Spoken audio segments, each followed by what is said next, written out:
দেবলীনার সমস্ত প্রশ্নের উত্তর যে সেই রূপসায়ক গ্রামে অভিমন্যুর বাড়িতেই লুকিয়ে আছে, সেটা এবার মীনাক্ষীর কথাতে স্পষ্টরূপে বুঝতে পারলো দেবলীনা। হ্যাঁ বন্ধুরা, ভিডিওতে লাইক দিতে দিতে থাকুন। যে মুহূর্তে কিনা মীনাক্ষী দেবলীনার কাছে এসে বলতে থাকে যে জানো তো দেবলীনা, ওই রীতিমতো অভিমন্যু সেই নিজেকে কি মনে করে কে জানে বাবা, সেই রীতিমতো আমাকে যাচ্ছে তাইভাবে অপমান করে সে আমাকে আরও বললো জানো তো যে আমি নাকি গাঙ্গুলি বাড়ির ছোটো বউ বলে সে রীতিমতো আমাকে এতগুলো অপমান করলো এবং সে চাইলে আমাকে ঘাড় ধাক্কা দিয়ে বার করে দিত, শুধুমাত্র আমি একজন মহিলা বলে সে আমার সঙ্গে এরকম নোংরা আচরণ করলো না। কিন্তু আমি একটা জিনিসই বুঝতে পারলাম না যে যে গাঙ্গুলি পরিবারের নাম ডাক এতটা, যেখানে কিনা এই চন্দননগরে সকলে এক নামে আমাদেরকে চেনে, সেখানে কিনা সেই রূপসায়ক গ্রামে গাঙ্গুলি পরিবারের নাম শোনা মাত্র সে এরকমভাবে তেলে বেগুনে জ্বলে উঠলো যে তো আর বলার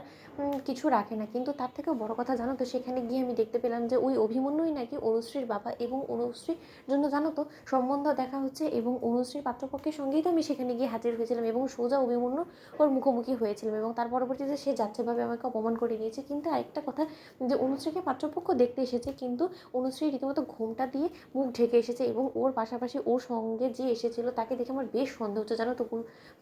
দেবলীনা, কারণ সেও রীতিমতো ঘোমটা দিয়ে এসেছে মুখ ঢেকে, এবং সে যখন কিনা সেই মেঝেতে পড়ে থাকা সেই খাবারগুলো কুড়োচ্ছিল না, তখন কেন জানি না তার চেহারার আবছাটুকু দেখা মাত্র আমার সন্দেহ হলো যে আমি হয়তো বা তাকে কোথাও একটা দেখেছি। ঠিক সেই মুহূর্তে দেবলীনা যখন বলতে থাকে যে আচ্ছা অনুশ্রীদের বাড়িতে ঠিক কে কে আছে সেটা জিজ্ঞেস করেছো, ঠিক সেই মুহূর্তে মীনাক্ষী যখন বলতে থাকে যে হ্যাঁ সেটা তো বরপক্ষ জিজ্ঞেস করলো, তখন তাদেরকে অনুশ্রীর বাবা বললো যে তাদের পরিবারে অনুশ্রীর ভাইদা, অনুশ্রীর বাবা এবং পিসিমণি ছাড়া আরও 3জন কাজের লোক নাকি আছে, তাদের মধ্যে 2জন ছেলে এবং 1জন মেয়ে। এবং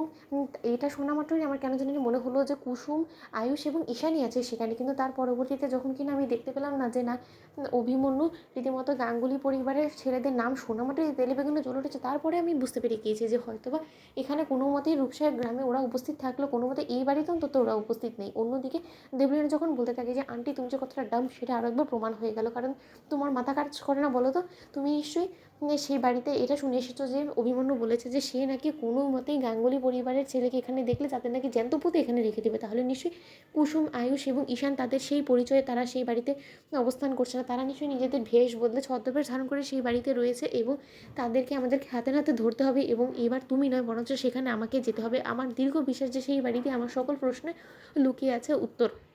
অন্যদিকে যখন কিনা মীনাক্ষী বলতে থাকে যাচ্ছে তুমি এতটা শিওর হয়ে কী করে বলছো, অন্যদিকে দেবলীনা বলতে থাকে দেখো এদিকে অনুশ্রীর জন্য সম্বন্ধ দেখা হচ্ছে, এবং এখানে ঈশান, আয়ুষ এবং কুসুম 3জনই নেই। তাহলে নিশ্চয়ই তুমি বুঝতে পারছো যে ঈশান হয়তো বা অনুশ্রীর টানে সেই রূপসায়ক গ্রামে গিয়ে হাজির হয়েছে। যে করে হোক না কেন অনুশ্রীর সঙ্গে ঈশানের বিয়েটা আমাদেরকে ঠেকাতেই হবে। তো বন্ধুরা লাইক কমেন্ট শেয়ার করে সাবস্ক্রাইব করতে ভুলো না।